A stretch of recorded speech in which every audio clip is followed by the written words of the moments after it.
Well, hello, everyone.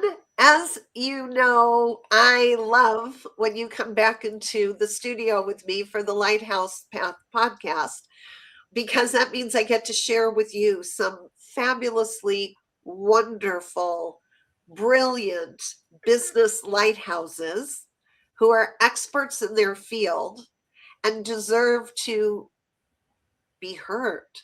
And for you, because you deserve to hear them, it is a delight for me to share them with you. Today in the studio is Dr. Annette Greenwood, and she is the recipient of many awards.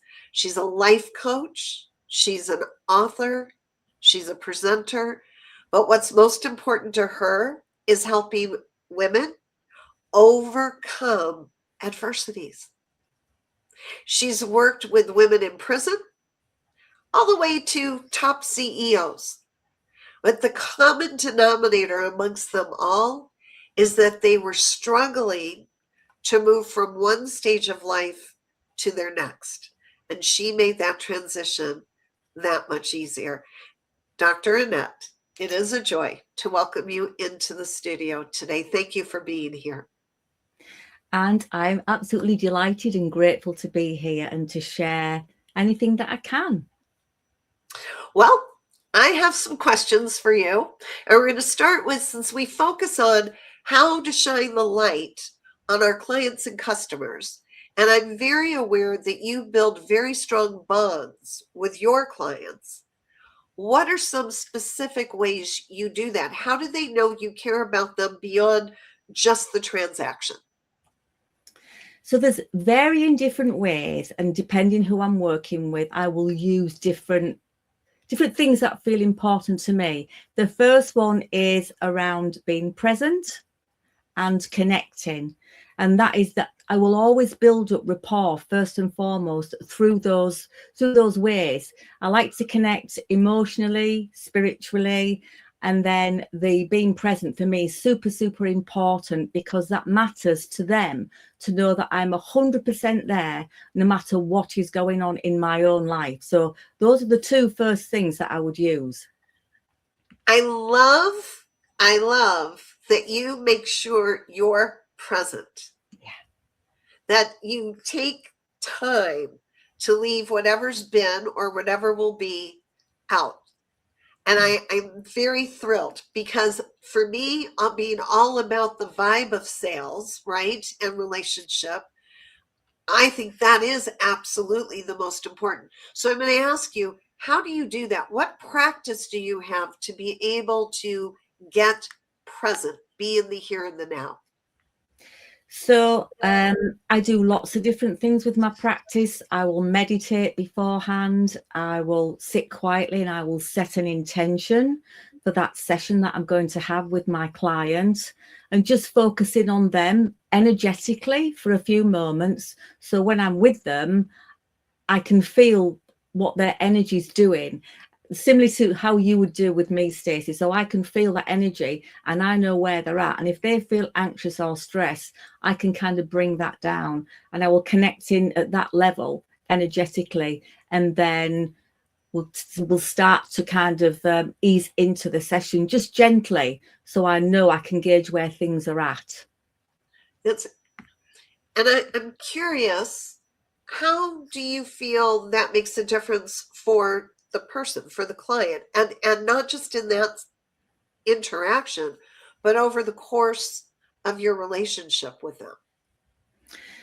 I've found over the course of the session, so it might be somebody I've never ever met before, so I'm a stranger to them.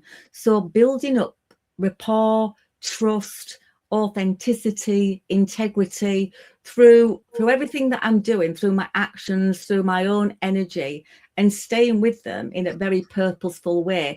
I've had experiences myself over the years when I've maybe worked with a coach or somebody else, and I haven't felt they were present, and I haven't felt they've connected to me. So for me, that's my number one priority, using all these little techniques that will bring me into the present moment, keep me grounded, and then my energy kind of relays to them. They can feel that and they know that I'm with them. And as a result of that, you find that the session flows super, super lovely. Yeah. I can feel that from you right now. And actually, I'm going to ask you, what do you feel is an ideal client for you? How would you know?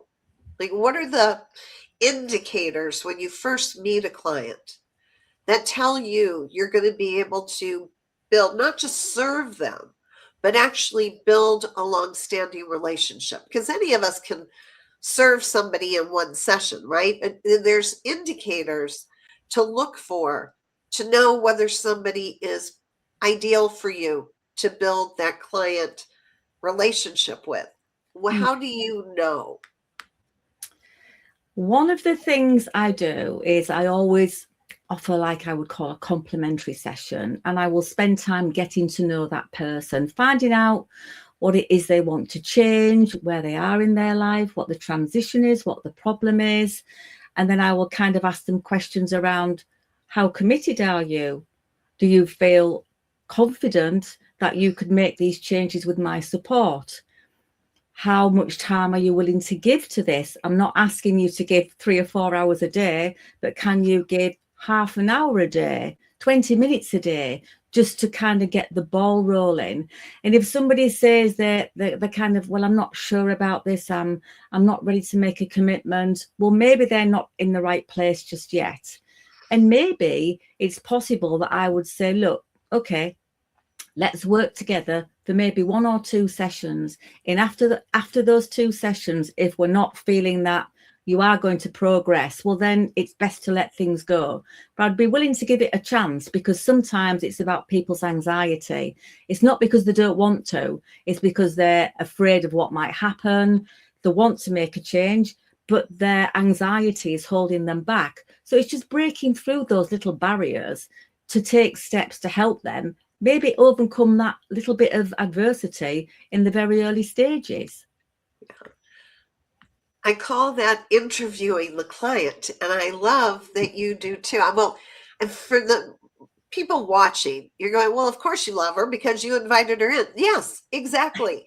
I have been impressed with how Dr. Annette approaches her practice, which is a business, and that she is present right from the get-go, being able to identify the factors that are going to make it easy for her to help that person have a win. And those questions, Dr. Annette, that you say that you ask, that is shining the light right on them, as opposed to what many people will do is they'll try to prove as a coach that they deserve for the person to hire them. It's like, so I love that you're asking the questions of them so that they can choose what is going to be perfect for them, and they know what to expect from you. So that is absolutely brilliant. And I'm going to say to you, you know a lot of life coaches, you know a lot of authors, just like I do. What do you feel is the most important in your belief system that any life coach must put into place if they want to have long-standing, satisfying, successful relationships with clients? So to me, what comes to me is about my own authenticity.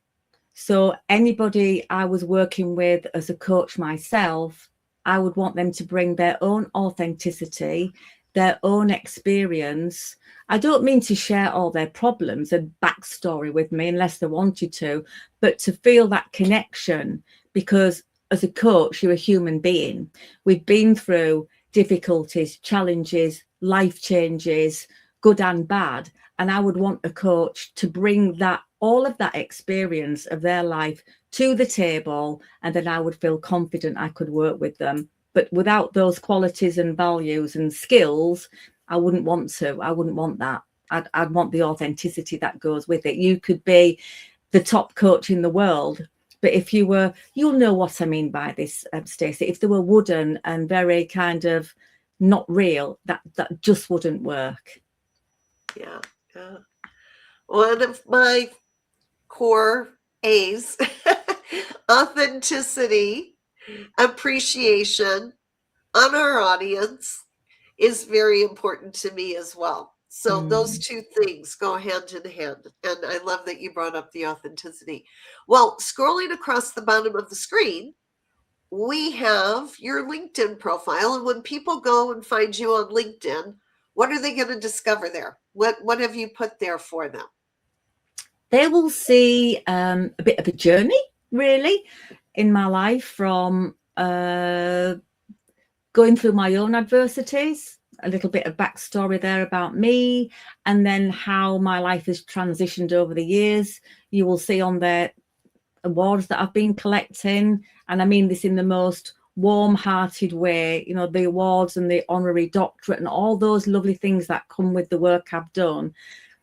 I truly value all that, and it matters. It's important to me that people realize these aren't just trophies. They are earned through work, dedication, self-reflection, and all the work that I've done on myself over the years, because I firmly believe that I have to work on myself first before I can help anybody else. So they will see that journey and that transition from this authentic person, from where I was to where I am now, and still progressing and growing. That's beautiful. I highly recommend that everybody go check out Dr. Annette Greenwood's LinkedIn page and then take the journey with her to be able to share her. If you don't feel that you need her right now, you probably know somebody who does. So think about sharing about Dr. Annette Greenwood with the people you care about. Dr. Annette, thank you for being with us today. Thank you for sharing what has worked so well for you.